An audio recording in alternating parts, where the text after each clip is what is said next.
आंदोलन और भारत में विलय। 1955 में नामग्याल शासक को शासन में मदद करने के लिए एक स्टेट काउंसिल बनाई गई जो 1973 तक अपना कार्य करती रही। इस स्टेट काउंसिल का चुनाव वहां की जनता करती थी। इसका अर्थ यह हुआ कि यह एक लोकतांत्रिक प्रक्रिया थी। 1974 के चुनाव में दो पार्टियों ने आपस में विलय करके सिक्किम कांग्रेस का गठन किया। इन्होंने राजनीतिक स्वतंत्रता और अधिकारों की मांग रखी। अब नामग्याल के महल के बाहर प्रदर्शन और दंगों के कारण स्थिति अनियंत्रित हो गई। सिक्किम नेशनल कांग्रेस ने चुनाव में धांधली का आरोप लगाते हुए पुनः मतदान और नेपालियों को अधिक प्रतिनिधित्व दिए जाने की मांग रखी। लोगों द्वारा आंदोलन करने नामग्याल शासक द्वारा किए गए दमन के कारण राज्य में अव्यवस्था की स्थिति पैदा हो गई। भारत सरकार के सिक्किम स्थित मुख्य प्रशासक श्री BS दास ने राज्य में शांति व व्यवस्था स्थापित करने का प्रयास किया। कांग्रेस के नेता लेंडुप दोरजी, जो राज्य के पहले निर्वाचित मुख्यमंत्री बने, इन्हें जनता का समर्थन भी हासिल था। जनता और सरकार संवैधानिक प्रमुख नामग्याल शासक के बीच टकराव की ओर अग्रसर। घटनाओं को ध्यान में रखते हुए भारत सरकार से सिक्किम का भारतीय गणराज्य के एक राज्य के रूप में विलय का अनुरोध किया। 6 अप्रैल 1975 की सुबह सिक्किम के नामग्याल नरेश को अपने महल के गेट पर भारतीय सेना के ट्रकों की आवाज़ सुनाई दी। भारतीय सेना ने राजमहल को चारों ओर से घेर लिया। सेना ने राजमहल के 243 गार्डों पर तुरंत ही काबू पा लिया। इसके बाद चोग्याल राजा को उसके ही महल में नज़रबंद कर दिया गया। उसी दिन गैंगटोक शहर पर सेना ने कब्जा कर लिया। इसके 2 दिन के अंदर ही सिक्किम राज्य को भारतीय सेना ने अपने नियंत्रण में ले लिया ताकि शांति व्यवस्था बनी रहे।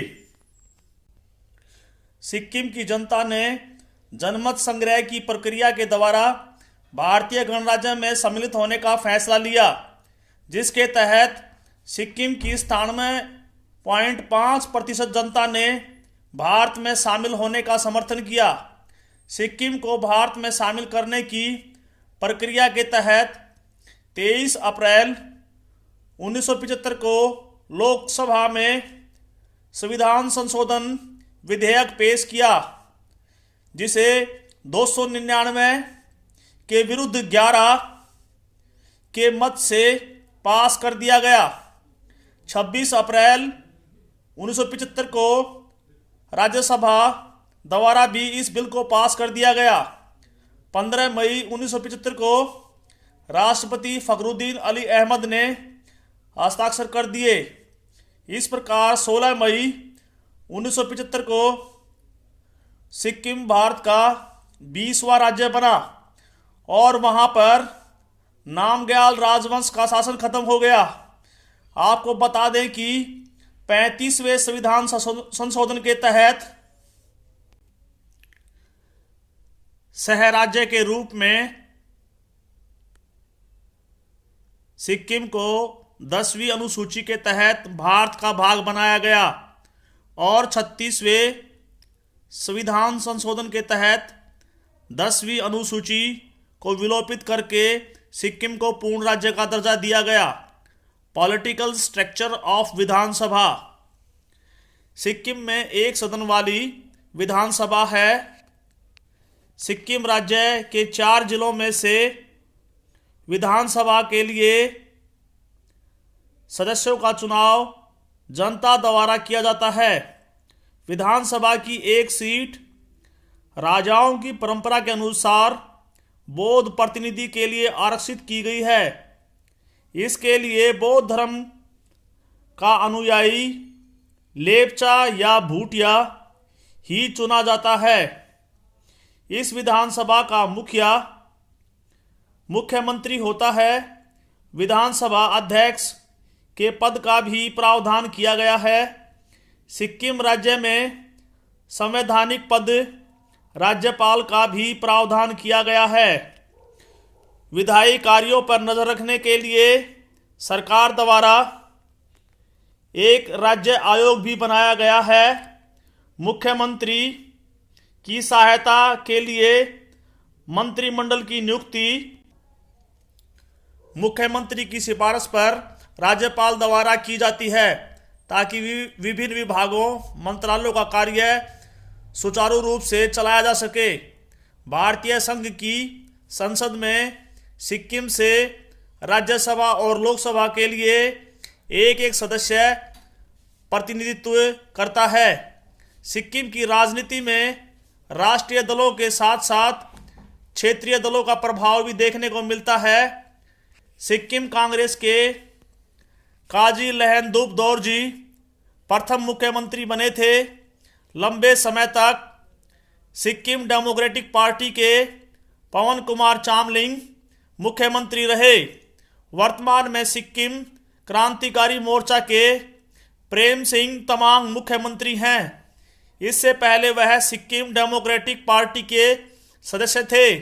वर्तमान में गंगा प्रसाद सिक्किम के गवर्नर हैं। सिक्किम में जिला न्यायालय के अलावा गैंगटॉक में उच्च न्यायालय का भी गठन किया गया है। सिक्किम की संस्कृति लेपचाओं और उनके साथ मिले हिंदू धर्म की मिश्रित परंपराओं के कारण सिक्किम की सांस्कृतिक विरासत समृद्ध हुई है। चूंकि सिक्किम के लोग बौद्ध धर्म को मानते हैं, तो इनके त्यौहार कम भव्य तथा सादे होते हैं। बौद्ध त्यौहार जैसे डुबका, टेसी, सागादावा, लोसुंग, लुसोंग, पग लहबसोल और दशेन बहुत व्यापक तौर पर मनाए जाते हैं। सिक्किम में त्यौहार, उत्सव या शादी में हिमालय के बाजरे से बनी बियर पीने का प्रचलन है। इन समारोह में लोकगीत व लोक नृत्य आम बात है। सिक्किम में मठों के आंगन में लामाओं का मुखौटा नृत्य उत्तर पूर्व भारत का सबसे रंगीन नृत्य है, जो इस जगह की संस्कृति के सच्चे सार को दिखाता है। लोसर तिब्बती नववर्ष, सोनम लोचर, गुरुंग, दुर्गा पूजा तथा रामनवमी प्रसिद्ध त्योहार हैं।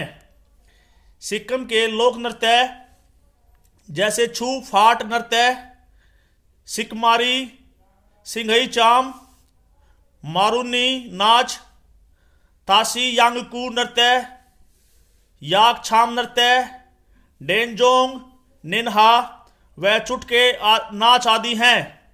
सिक्किम के लोग भोजन और तिब्बत के लोगों के भोजन में समानता पाई जाती है। Chicken momo, pork momo, noodle, thukpa soup और सलाभे यहाँ के प्रमुख व्यंजन हैं। मठों में दीवारों पर पेंटिंग, थांगकास बड़ी प्रसिद्ध हैं। इसके अलावा कांसे की मूर्तियां भी बनाई जाती हैं। बाखू या खो भूटिया जाति के लोगों की पारंपरिक वेशभूषा है। थोकरो, धूम व लेपचा महिलाओं द्वारा पहने जाने वाली वेशभूषा दमदम भी काफी प्रसिद्ध है। पर्यटन। सिक्किम अपने हरे भरे जंगलों, घाटियों, बर्फ से लदी चोटियों, झीलों के लिए प्रसिद्ध है। तीस्ता नदी के किनारे पर जैव विविधता पाई जाती है। पर्यटन उद्योग को ध्यान में रखते हुए दक्षिणी सिक्किम में Himalayan centre for adventure tourism की स्थापना की गई है। सिक्किम का प्रसिद्ध मठ पेलिंग में स्थित पेमा यात्से है। इसके अलावा पश्चिमी सिक्किम में तासीदिंग मठ भी है। सिक्किम का सबसे प्राचीन मठ युकसोम है। इसे डरबड़ी भी कहा जाता है। यह लहातसुन चेम्पो प्रमुख संत का व्यक्तिगत आश्रम था। इसे 1700 के आसपास बनाया गया था। अन्य मठों में फोडोंग, फेंसांग, रूमटेक, तोलुंग, लाचेन और रालोंग प्रसिद्ध मठ हैं। गैंगटॉक में प्रसिद्ध हिंदू मंदिर ठाकुरबाड़ी भी है। 0 पॉइंट कंचनजंगा का अद्भुत नज़ारा देखने के लिए सिंगिक, तीस्ता नदी में रिवर राफ्टिंग और बर्फ से ढकी चोटियां देखने के लिए उत्तरी भाग युमथांग में लोग आते हैं। उत्तरी सिक्किम में गुरुडागमार झील भी प्रसिद्ध है। द्रुल चारतेन स्तूप गैंगटॉक का प्रसिद्ध स्तूप है। गैंगटॉक से 38 किलोमीटर की दूरी पर 3753 मीटर की ऊंचाई पर तीस्ता नदी का उद्गम स्थल छांगू झील पर्यटकों का पसंदीदा स्थान है। नाथुला दर्रे से चीन के साथ भारत का व्यापार होता है। व्यवसाय या उद्योग।